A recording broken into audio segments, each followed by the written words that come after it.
lo que quiero hacer ahora es recurrir al texto de los cánones de Dort y hacer unas observaciones, algunas de las cuales ya anticiparon en sus preguntas, pero queremos ver algunos aspectos. Respondieron, como ya mencionamos, punto por punto a la protesta arminiana. Afirmaron en los cánones positivamente el punto y luego tenían una sección en cada punto de reprobación de los errores, rechazar a los errores. Y quiero que observen aquí una cosa. A lo mejor es un documento fuerte y rechaza muchos errores, pero no pronuncia anatema sobre nadie. Y aquí es diferente a algunos documentos, pues, de la Iglesia Ortodoxa, de la Iglesia Católica Romana. Aquí, pues sí, es fuerte, pero no pronuncia anatemas, condenación eterna a nadie. Identifican a los arminianos con algunos de los errores de los pelagianos. Sin embargo, ya hemos mencionado que no fueron pelagianos en sí, porque para Pelagios no había necesidad de gracia salvadora o de fe o elección, y entonces son semi-pelagianos en su énfasis en el libre albedrío y la universalidad. Sin embargo, no es correcto decir que son pelagianos. Y el documento no está diciendo eso tampoco. O sea, está diciendo que esa tendencia es hacia el error de los pelagianos. Después, los 5 puntos del calvinismo fueron reorganizados, por lo menos en inglés, en un orden que sigue el acróstico TULIP, como tulipán, que no funciona tan bien en español. Sin embargo, les voy a dar una como adaptación al castellano para que tengan una manera de recordar estos puntos. Y aquí es total depravación. Pues en inglés es el otro orden, ¿no? O sea, pero normalmente diríamos depravación total, pero en inglés es total depravity, ¿no? Aquí voy a inventar una palabra, es uncondicional, elección, limitada, aunque no me gusta, pero limitada expiación. No me gusta esta palabra limitada. Yo preferiría particular o personalizada, algo así. Y luego irresistible, gracia. Y el único punto que funciona bien es perseverancia de los santos. Pero aquí es el acróstico que muchas veces se utiliza, como digo, en inglés, pero puede ser útil. Y pueden observar que es otro orden. Es otro orden que el orden original, pero así van a encontrarlo a veces. Bien, vamos a ver capítulo por capítulo. Capítulo 1, y hay que abrir sus libros. Capítulo 1 empieza en la página 148 en esta impresión que tenemos. La elección se basa en el decreto eterno de Dios y es inmutable. Y aquí encontramos esto en los párrafos 6 y 7. Aquí habla en la primera frase, su eterno decreto, y es doble aquí, menciona elección y reprobación en el párrafo 6. Y luego, primer renglón de párrafo 7, esta elección es un propósito inmutable de Dios. Además, la elección debe ser enseñada, pero con cuidado. En el párrafo 14, dice,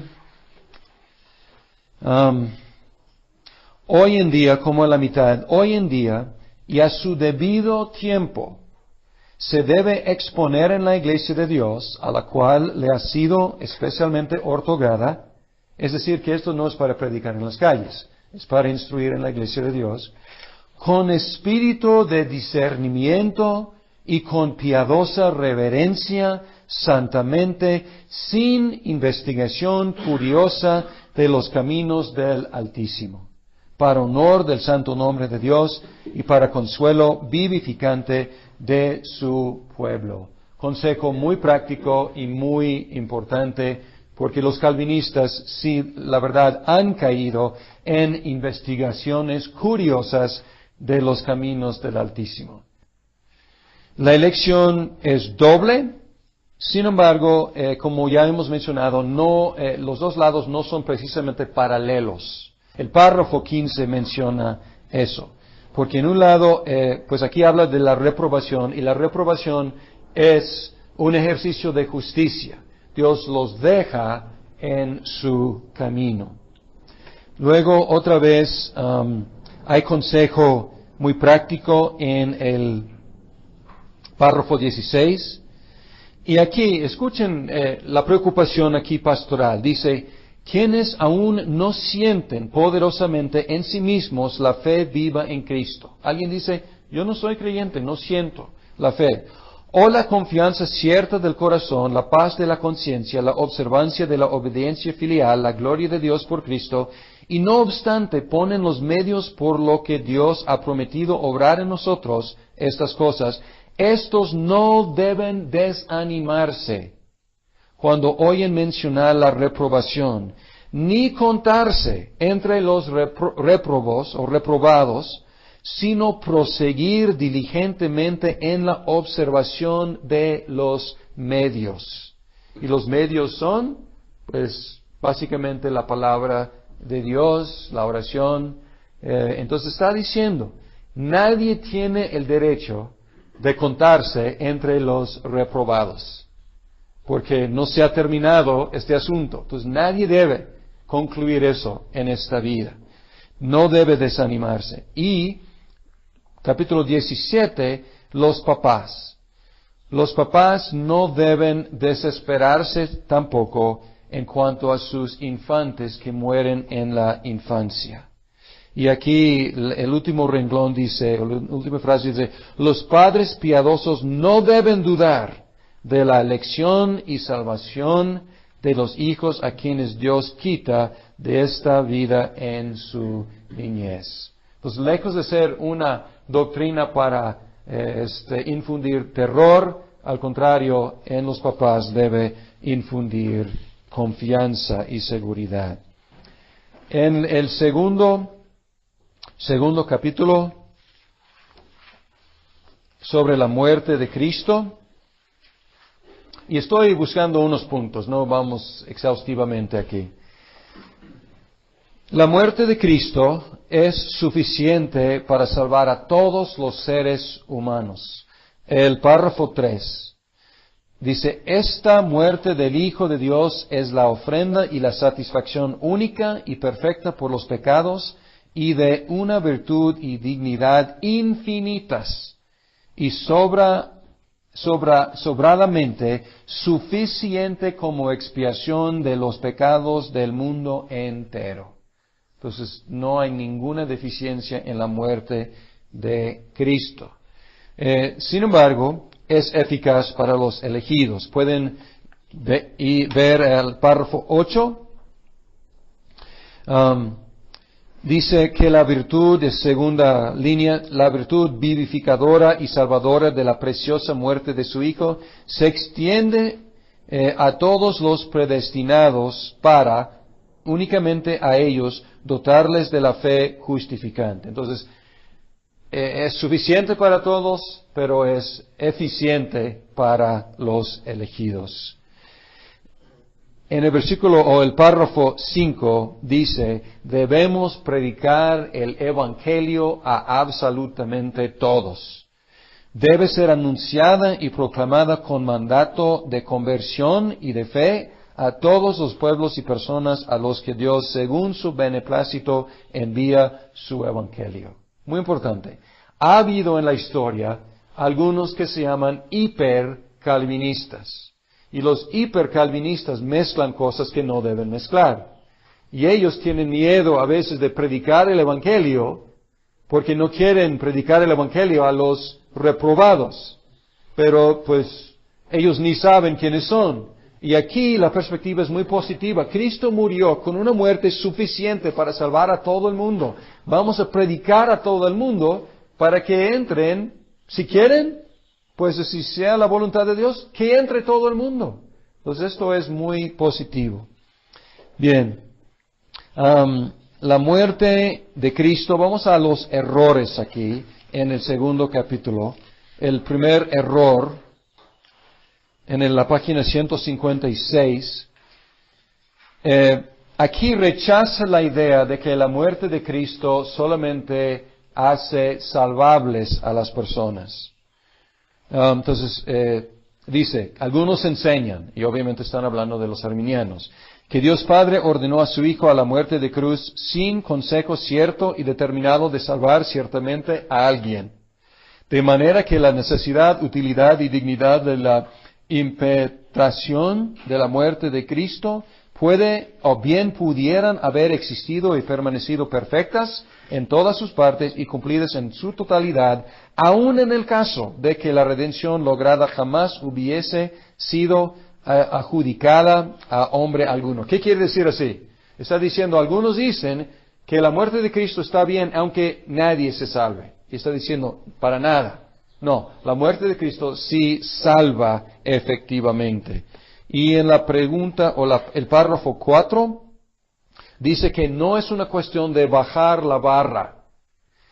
Dice, algunos enseñan que el nuevo pacto de gracia que Dios Padre hizo con los hombres por mediación de la muerte de Cristo no consiste en que nosotros somos justificados ante Dios y hechos salvos por medio de la fe, en cuanto que acepta los méritos de Cristo, sino en que Dios, habiendo abolido la exigencia de la obediencia perfecta a la ley, cuenta ahora la fe misma y la obediencia a la fe, si bien imperfectas, por perfecta obediencia a la ley, y las considera por gracia dignas de la recompensa de la vida eterna. ¿Qué quiere decir?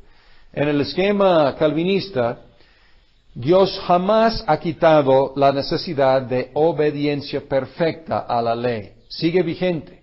Y Cristo satisfizo esa exigencia. Y la fe recibe sus méritos. Él satisfizo la ley y la fe recibe su satisfacción. Es el esquema calvinista. En el esquema arminiana está diciendo, ya no es necesaria la obediencia perfecta a la ley.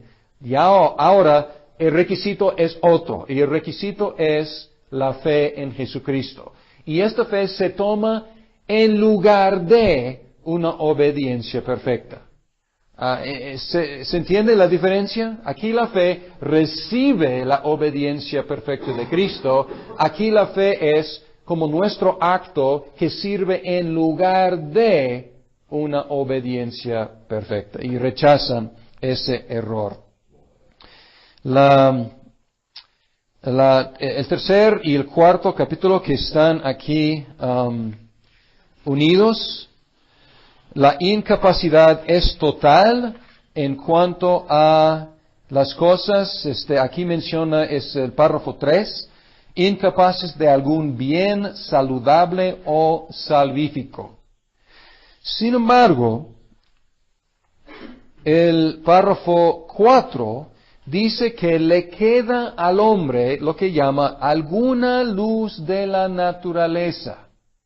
Y aquí podemos decir que esta expresión depravación total a lo mejor no es la mejor expresión. Incapacidad total en cuanto a cosas, como dice aquí, bienes espirituales o salvíficos, o aquí dice bienes saludables o salvíficos. Sí, incapacidad total. No podemos contribuir nada en cuanto a la salvación. Sin embargo, dice aquí que hay alguna luz de la naturaleza que queda en el hombre. Y en Romanos, los primeros capítulos, habla de eso, de que hay una luz de naturaleza que nos enseña que existe Dios. El problema, dice este párrafo, es que no usamos lo poco que nos queda o lo mucho que nos queda, no lo usamos bien para nuestra salvación. Por eso necesitamos la intervención del Espíritu Santo para creer en Jesucristo.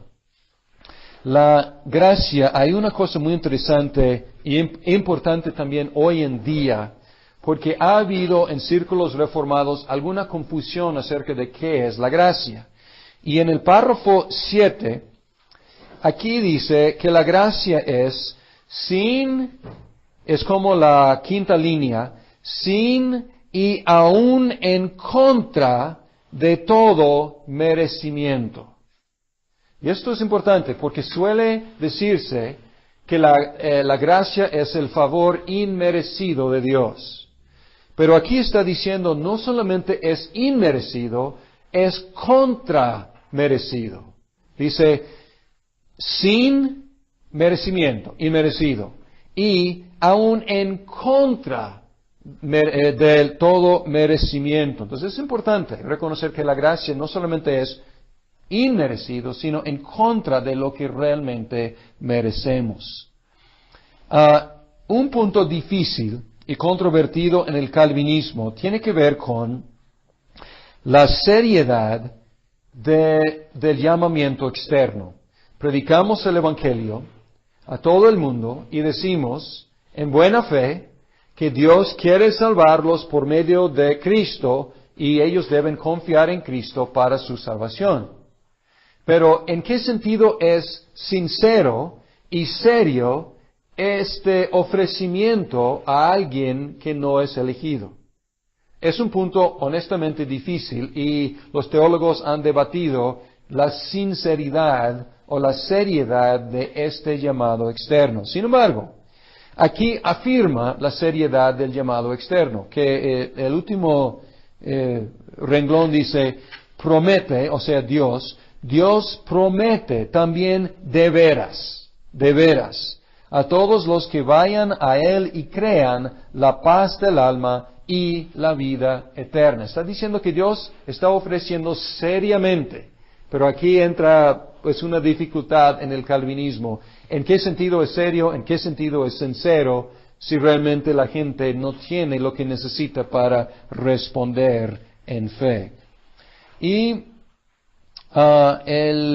los párrafos 11, 12 y 14, aquí habla del hecho de que el Espíritu opera eficazmente en la voluntad del hombre para que crean en Cristo voluntariamente. Y aquí esto como quita la caricatura del calvinismo de que de alguna forma Dios esté violando la voluntad del hombre. En el 11 dice este mismo espíritu regenerador y luego dice Él infunde en la voluntad propiedades nuevas. En el párrafo 12 dice ellos que tienen estas propiedades nuevas renacen cierta, infalible y eficazmente. Y luego en el párrafo 16 dice,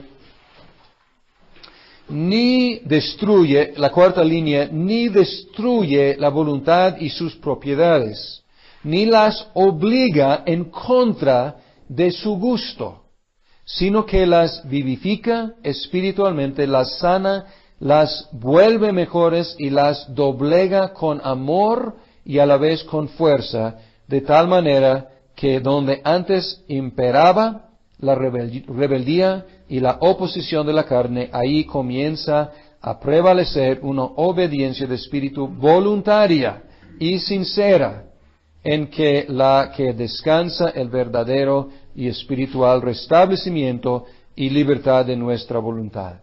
Entonces aquí Dios obra dentro de, para que voluntariamente nosotros respondamos.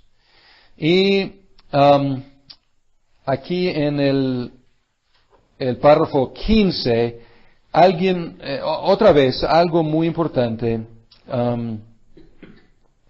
Empieza con el argumento, a lo mejor es el argumento tajante. Dice, Dios no debe a nadie esta gracia. Entonces así empieza. O sea, no debe a nadie esta gracia. Si da esta gracia a alguien, es un favor increíble. Pero luego al final, como la mitad dice, además, Dice, además, a ejemplo de los apóstoles, se debe juzgar y hablar lo mejor de quienes externamente confiesan su fe y enmiendan su vida, porque lo íntimo del corazón nos es desconocido.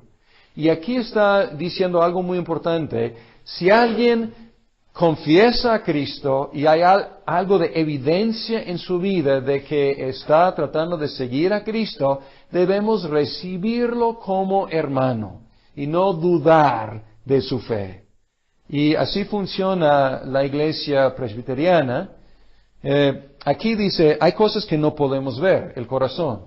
Nosotros recibimos en la comunión, en la membresía, los que tienen una profesión de fe creíble. No decimos recibimos a los regenerados, porque la regeneración es algo invisible. Recibimos a los que confiesan a Cristo y que haya evidencia en su vida de que tiene fe verdadera. Y los recibimos como hermanos. Ahora, ¿qué de los demás? Dice aquí, y por lo que respeta a los que aún no han sido llamados, se debe orar a Dios por ellos, pues Él es quien llama las cosas que no son como si fueran. Y en ninguna manera debemos envanecernos ante estos como si nosotros nos hubiésemos escogido a nosotros mismos. Entonces, caridad hacia los que confiesan a Cristo, y amor y humildad hacia los que todavía no confiesan a Cristo. Y orar por ellos y no suponer que nosotros seamos mejores. En la cuestión de la perseverancia de los santos, es el capítulo 5. La perseverancia de los santos es una función de la preservación de Dios. En el párrafo 3, en esta traducción no usa la palabra preservación, pero la última frase dice, pero fiel es Dios que misericordiosamente los confirma en la gracia que una vez les fue dada y los guarda poderosamente hasta el fin. Entonces Dios los confirma, los guarda, los preserva para que ellos perseveren en su fe hacia el fin. Y ahora la pregunta acerca de la seguridad de la salvación. Un creyente puede estar seguro de su salvación. Y en el párrafo 9 dice, de esa protección, o si quieren decir preservación de los elegidos para la salvación, y de la perseverancia de los verdaderos creyentes en la fe, pueden estar seguros los creyentes mismos, y lo estarán también según la medida de la fe por la que firmemente creen que son y permanecerán siempre miembros vivos y verdaderos de la Iglesia, y que poseen el perdón de los pecados y la vida eterna. Sin embargo, si bajan al párrafo 11, dice aquí, no siempre experimentan esta confianza absoluta de la fe y esta certeza de la perseverancia. Entonces esto es muy cuidadoso, porque está diciendo pueden tener seguridad de la salvación. Sin embargo, no siempre disfrutan la experiencia de estar seguros. Esto contrasta con el catecismo de Heidelberg, porque en el catecismo de Heidelberg incluyó la seguridad como de la esencia de la fe, que por un lado suena muy positivo, pero por el otro lado tiene su peligro. Porque si la fe cristiana es tener seguridad de mi salvación, ¿qué tal cuando dudo? Entonces esto es, los cánones de Dort realmente son más cuidadosos con las conciencias sensibles y a veces dudadoras de los creyentes. Pueden tener, deben buscar tener, pero si no tienen, hay remedios y hay algo que hacer y no desesperarte. Y el párrafo 14 habla de los medios para crecer en nuestra seguridad. Dice, cómo agradó a Dios comenzar en nosotros esta obra suya de la gracia por la predicación del Evangelio, así la guarda, prosigue y consuma él por el oír, leer y reflexionar de aquel, así como por amonestaciones, amenazas, promesas y el uso de los sacramentos. Entonces, pues, ¿estás dudando?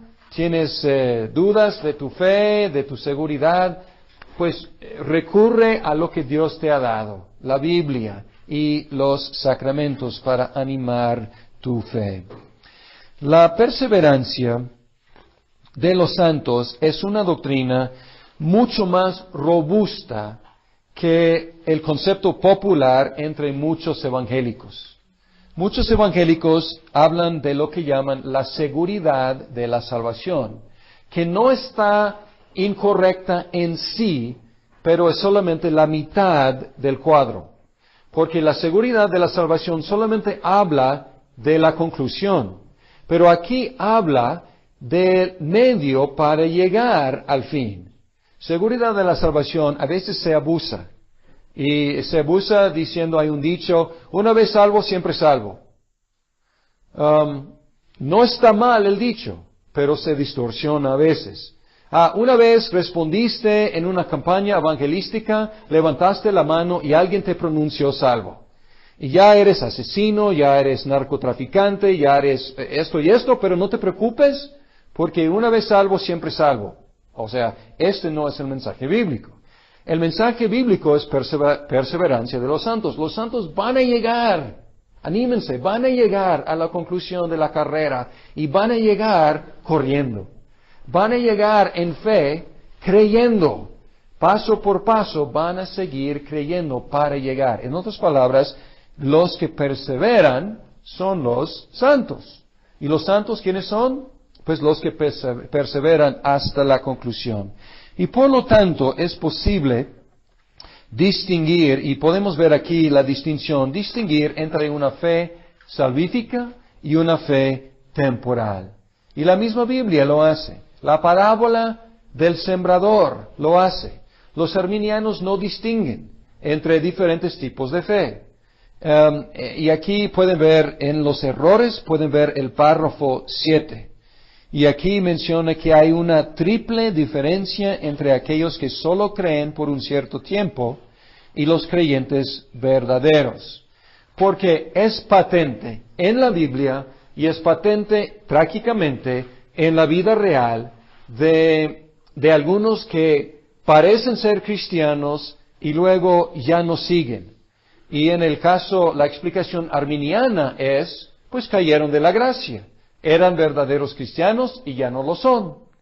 La explicación calvinista es, no pudimos juzgar el corazón en el momento, los recibimos como hermanos, pero obviamente su fe no fue una fe salvífica, su fe fue como la fe que cayó entre espinos o en la tierra pedregosa y duró solamente un tiempo. Entonces no perseveraron en su fe porque nunca tuvieron fe salvífica. Pero es algo que no podemos juzgar nosotros en el momento. Tú no tienes, tú tienes. O sea, no. O sea, por eso dice que debemos recibir con caridad, con amor a los que profesan ser cristianos y que haya frutos en sus vidas. Bien, la conclusión. No sé si se hayan confundido un poco en la lectura de la conclusión, porque aquí hay una cita que no tiene como comillas invertidas. Y en la conclusión, como la sexta línea quizás, o la quinta, dice aquí, de lo que claramente se deduce que aquellos a quienes menos correspondían tales cosas han obrado en contra de toda verdad, equidad y amor, y han querido hacer creer al pueblo. Y luego, desde ahí hasta la conclusión de ese párrafo, son los errores que están señalando de los arminianos. Pero no están como indicados muy claramente. Tienes que leer muy cuidadosamente o van a hacer, pues, ¿qué está pasando aquí en la conclusión? Parece que están diciendo lo opuesto a lo que habían dicho, pero están diciendo, algunos dicen y quieren hacer creer al pueblo, y después de pueblo, a lo mejor debes poner ahí comillas o brackets o paréntesis, hasta la conclusión de todo ese párrafo. Está diciendo que algunos querían distorsionar la fe reformada. Y estas son algunas de sus distorsiones. Nosotros, como el sínodo de Dort, estamos rechazando estas distorsiones. Y aquí pueden ver, si quieren ver unas buenas caricaturas, distorsiones de lo que es el calvinismo, pueden leer este párrafo. Y muchas de las objeciones que van a escuchar en contra del calvinismo están contempladas aquí. Y están, respondidas también en los cánones de Dort. Unas conclusiones, un análisis, como en general estos dos sistemas, pues cada uno va a tener que seguir luchando y investigando, orando, reflexionando en pasajes bíblicos, pero es justo hacer unas conclusiones. El arminianismo tiene una falla, podemos decir fatal, porque falla precisamente en el punto que quiere explicar. ¿Qué quiero decir con eso? Quiere decir, o más bien quiere explicar cómo se salva el hombre si no es por causa del decreto eterno de Dios. El decreto eterno de Dios dice, no, esta no es la causa. Vamos a presentar otra explicación de por qué uno se salva y el otro no se salva.